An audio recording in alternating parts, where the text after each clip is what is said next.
4.3 million dollar का सिर्फ एक घोड़ा और 20 मिलियन डॉलर की सिर्फ एक गाड़ी की नंबर प्लेट और 400 मिलियन डॉलर की एक यॉट, ये सारे के सारे वो खर्चे हैं जो कि दुबई के रूलर शेख राशिद अल मखदूम ने किए हैं। शेख राशिद कितने ज़्यादा रिच हैं, उनके पास कितनी दौलत है ये तो हम सबको मालूम है, लेकिन वो अपनी ये दौलत किन किन ऐसी अनमोल जगहों पे उन्होंने खर्च किया है ये सुनकर आप भी चौंक जाएंगे। शेख राशिद अल मखदूम की जो गाड़ी है जिसमें वो अक्सर फ्रीक्वेंटली दुबई में ट्रेवल करते हैं और इस गाड़ी में उनको सफ़र करते हुए देखा भी जा सकता है। ये गाड़ी है मर्सिडीज G63 और इस गाड़ी की जो नंबर प्लेट है वो सिर्फ इस गाड़ी की नंबर प्लेट, अकेली नंबर प्लेट ही इस गाड़ी से ज्यादा एक्सपेंसिव है। इस नंबर प्लेट की वैल्यू है 20 मिलियन डॉलर्स। और अगर आप लोगों के जहन में यह सवाल आ रहा है कि इस नंबर प्लेट पे कोई गोल्ड की कोई कोटिंग करवाई गई है, कोई डायमंड्स लगवाए गए हैं, तो ऐसा कुछ भी नहीं है। असल में ये नंबर प्लेट इसलिए एक्सपेंसिव है क्योंकि ये दुबई का VIP नंबर है और ये नंबर है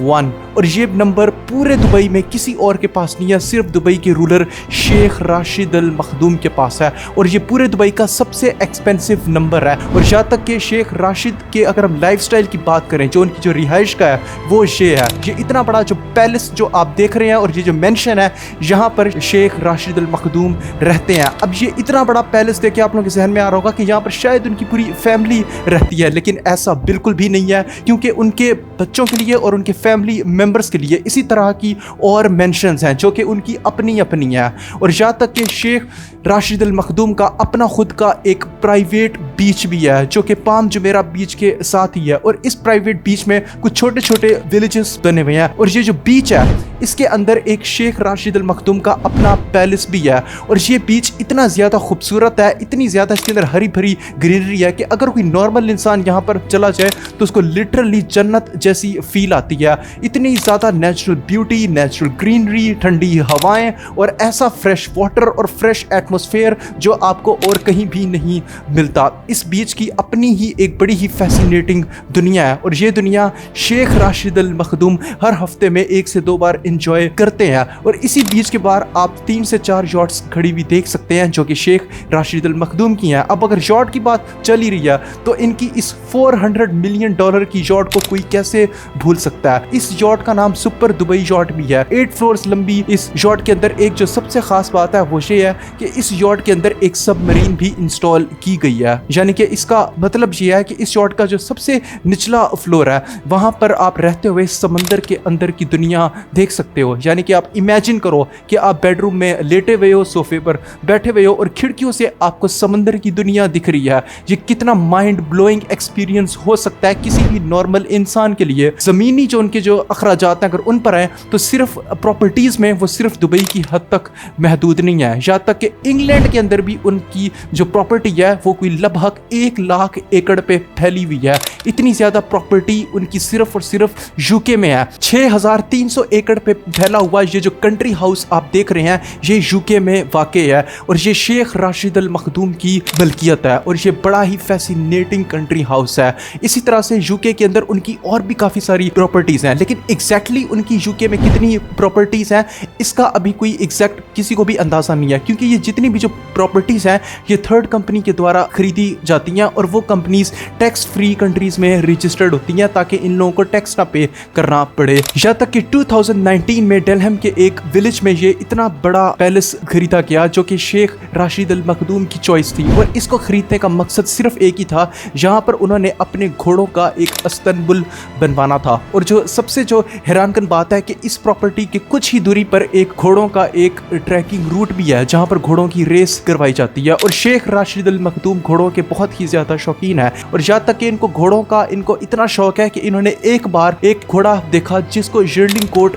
कहा जाता है और ये घोड़ा शेख साहब को इतना पसंद आ गया कि उसको उसी टाइम खड़े खड़े मुंह मांगे दाम पर ही खरीद लिया गया और उसकी जो कॉस्ट लगी थी वो 4.3 मिलियन डॉलर लगी थी। यहाँ तक कि शेख साहब को घोड़ों का इतना शौक है कि इन्होंने काफ़ी सारी हॉर्स राइडिंग जो कंपनीज होती हैं वो भी खरीद रखी हैं। और जहाँ तक कि दुनिया में अगर कोई भी अच्छी हॉर्स राइडिंग कंपनी हो तो उसके अंदर आपको शेख राशिद अल मखदूम की इन्वेस्टमेंट लाजमन मिलेगी। वैसे तो शेख राशिद अल मखदूम का जो इन्वेस्टमेंट का जो जाल है वो पूरी दुनिया में हर जगह ही फैला हुआ है। इनफैक्ट अगर आप लोग दुबई में चले जाओ तो दुबई में कोई भी बिजनेस हो, छोटे से लेकर बड़ा तक, रियल एस्टेट हो, इंफ्रास्ट्रक्चर हो, कंस्ट्रक्शन हो, फूड हो, हेल्थ हो, हर बिजनेस के अंदर शेख राशिद अल मखदूम की इन्वेस्टमेंट हमेशा शामिल होती है। और दुनिया में हर जगह भी, यहाँ तक कि अगर हम लोग जहाज़ों की बात करें, वैसे तो दुबई की जो एमिरेट्स एयरलाइंस है वो पूरी की पूरी शेख राशिद अल मखदूम की है, वही उनके मालिक हैं। लेकिन इसके अलावा भी शेख साहब को जहाज़ों का बहुत शौक है और उन्होंने अपने ही खुद के कुछ अपना पर्सनल प्राइवेट जेट्स रखे हुए हैं, जिनमें से 2 हैं बोइंग 747, जिनको अंदर से इस तरह से डिज़ाइन करवाया गया है कि मानो कोई बंदा अगर अंदर जाए तो ऐसी फील आती है कि आसमान में चलता हुआ कोई महल है। हर चीज़ की इस जहाज़ में फैसिलिटी है, टॉयलेट से लेकर 7 star bedrooms, dining areas, hospital, हर चीज़ इस जहाज़ के अंदर रखी गई है। तो शेख साहब कहीं भी जाते हैं तो इसी टशके के साथ ही पूरी दुनिया में घूमते हैं। और इस एक बोइंग 747 की जो कॉस्ट है वो $480 मिलियन है, जो कि अच्छी खासी रकम बनती है। लेकिन इससे ज्यादा तो शेख साहब ने अपनी एक्स-वाइफ प्रिंसेस हया को डिवोर्स सेटलमेंट में ही पे कर दिए थे। जब प्रिंसेस हया और शेख राशिद अल मखदूम का डिवोर्स केस यूके की एक कोर्ट में चल रहा था और जब इस केस का फैसला आया तो अनफॉर्चुनेटली जो जज था उसने शेख राशिद अल मखदूम साहब के खिलाफ फैसला दिया, ये कहते हुए कि वो अपनी वाइफ को सेटलमेंट अमाउंट पे करेंगे डिवोर्स पे, जो कि 1 बिलियन पाउंड्स थी। और जब उनकी वाइफ से भरे कोर्ट में सवाल किया गया कि जब आप शेख साहब के पास थी और उनके पैलेस में रहती थी तो वहाँ पर आपको कौन कौन सी फैसिलिटी दी जाती थी, तो जो जवाब उसने भरे कोर्ट में दिया वो सुनकर हर किसी के होश ही उड़ गए। उनका ये कहना था कि उनको हर साल खर्चा चलाने के लिए $100 मिलियन मिलते थे और उनके पास अपनी खुद की 3 मेंशंस थी जो कि उनकी अपनी ज़ाती थी और शॉपिंग के लिए कोई चीज़ भी खरीदने के लिए उनके पास अनलिमिटेड एक्सेस थी पैसों की, वो जो चाहे जब चाहे कुछ भी खरीद सकती थी। शेख साहब की जो पूरी नेटवर्थ है वो आज भी एनोनिमस है। दुनिया को एग्जैक्ट शेख साहब की जो ऑथेंटिक नेटवर्थ है उसका कोई भी अंदाजा नहीं है। आज भी अगर आप जाके गूगल पे सर्च करो कि शेख साहब की टोटल नेटवर्थ क्या है तो वो $4 to $5 बिलियन के दरमियान में आती है, लेकिन ये सब झूठ है। शेख साहब की जो असल नेटवर्थ है वो इससे कहीं गुना ज्यादा है, ये कुछ भी नहीं है। यहाँ तक कि इंडिया के जो रिचेस्ट बिजनेस टाइकून है मुकेश अंबानी, जिनकी नेटवर्थ कोई $88 बिलियन है, कुछ एक्सपर्ट्स का तो ये तक कह रहा है कि मुकेश अंबानी शेख साहब के सामने कुछ भी नहीं है, उनके नेड़े भी नहीं आते। लेकिन उनकी जो असल नेटवर्थ है उसका कोई भी ऑथेंटिक डाटा किसी के पास भी पूरी दुनिया में नहीं है, क्योंकि जैसा मैंने आप लोगों को एक्सप्लेन किया था कि लंदन में और भी दुनिया में शेख साहब की जितनी भी जो प्रॉपर्टीज हैं